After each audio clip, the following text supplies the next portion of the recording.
اگر زید نے بکر پر واقعی ظلم کیا تو بکر کیا اس طرح دعا کر سکتا ہے کہ یا اللہ زید کو تباہ و برباد کر دے اور قیامت کے دن اس کی ساری نیکیاں مجھے عطا فرما؟ کیا اس طرح دعا کرنا گناہ تو نہیں؟ کوئی ظالم جو ہے نا، اس کی ہدایت کی کوئی امید نہ ہو کہ ظلم میں ہی آگے بڑھے گا، لوگوں کو ستائے گا، ظلم کرے گا، اس کے لیے تو بد دعا کی اجازت دی گئی ہے۔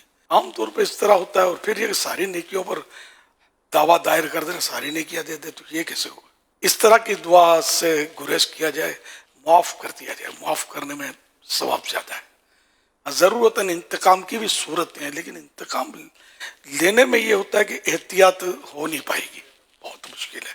جتنا نقصان پہنچا اتنا ہی بندہ انتقام لے، یہ عام طور پہ ہوتا نہیں ہے، زیادہ ہی کچھ ہوتا ہے۔ جس کے یہاں چوری ہوئی تو وہ چور کو مطلب طرح طرح کے الزامات لگاتا رہے گا، بولتا رہے گا برا بنا کچھ کا، یہاں تک کہ جس کے یہاں چوری ہوئی نا، یہ چور سے بڑا مجرم ہو جائے گا۔ یہ حدیث پاک اس طرح کا مضمون کیا ہے۔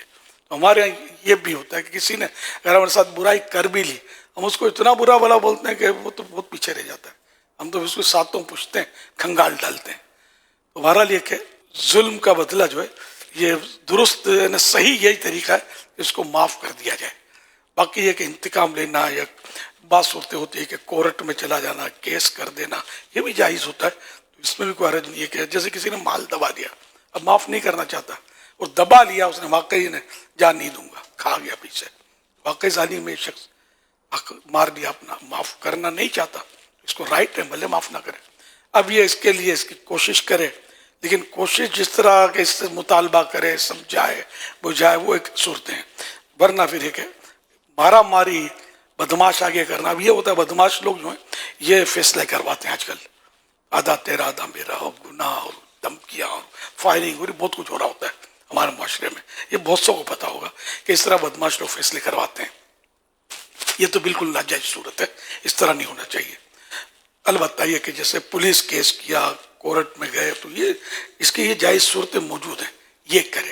اب یہ کہنا کہ یہاں بھی انصاف نہیں ہے، وہاں بھی انصاف نہیں ہے، وہ ایک الگ صورت ہے۔ لیکن یہ صورت یہی ہے کہ جو ہم آفیشلی اس کا مطلب ہے کہ کورٹ کے ذریعے ضرورت ہے تو یا کوئی اچھے آدمی بیچ میں ڈال کر فیصلے کروائے، بدماشوں سے نہیں۔ اب بدماش جو ہوتا ہے نا، کسی کا ہوتا نہیں ہے۔ بدماش کو آپ نے کہا کہ اس کو پٹائی کرو، میں اتنے دوں گا، اور اگر اس کو وہ زیادہ دے دے گا نا، وہ آپ کو پکڑ لے گا، مارے گا۔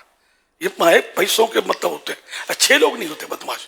تو ان سے مطلب جو کیچڑ میں ہاتھ ڈالیں گے نا آپ، تو آپ ہی پھنسیں گے، آپ پر بھی چینٹے آئیں گے اور گندے ہو جائیں گے آپ، کوئی بھروسہ نہیں ہوتا۔ جو اس طرح بدماشیاں کرتے ہیں ان کو بھی توبہ کرنی چاہیے، جن جن پر ظلم کیا اس سے، اور حق تلفیاں کی، دھاک دھمکیاں دے قریب آدھے تیرا آدھا میرے سے، یہ سب رشوتیں، جھوٹ، حرام، خدا جانے اتنے گناہ اس میں ہوتے ہیں کہ جس کی انتہا نہیں۔ ان سب سے توبہ ان کو بھی کرنی چاہیے، آج نہیں تو کل مطلب پھنس جاؤ گے اس طرح کا حرام لے کر۔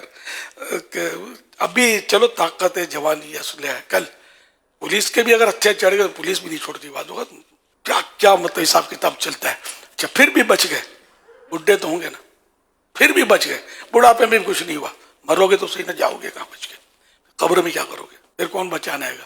نہ تمہاری دادا گیری، نہ پیدا گیری، نہ کوئی سورس، کچھ بھی کام نہیں ہے، نہ تمہارا اسلحہ۔ اس لیے مطلب سب کو ڈرنا چاہیے اللہ سے، اپنی طاقت پر ناز نہیں کرنا چاہیے۔ اللہ پاک منتقم حقیقی ہے، حقیقی طور پر انتقام لینے والا اور بدلہ لینے والا ہے۔